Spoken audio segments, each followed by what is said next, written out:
Hi,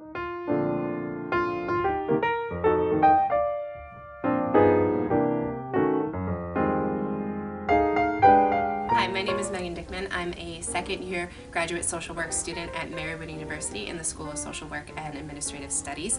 I am studying to be a professional social worker, and I wanted to take a minute just to tell you what a social worker is and what the profession of social work does. And social workers can work in a variety of different settings: schools, hospitals, with veterans, with children, with the elderly.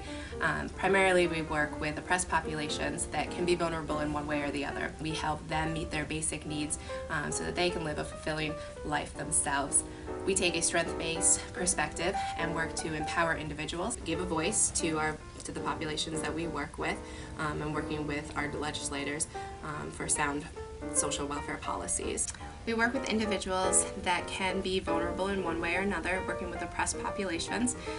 That can be individuals with substance abuse issues, that can be women, immigrants, patients in a hospital setting. I come with a background in a couple different aspects of social work. I've worked with disaster relief, worked with the American Red Cross before, working with individuals after they go through a trauma incident such as a house fire, hurricanes, and things like that.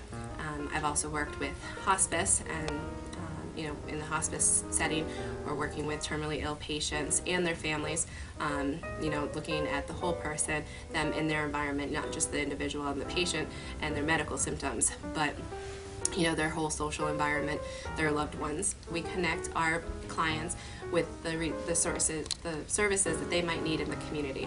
So looking at just not one issue or one aspect of their life, if it's housing, but looking, to get them mental health services, to get them food assistance programs and things like that. So social workers help individuals, families, groups, organizations, and communities as a whole.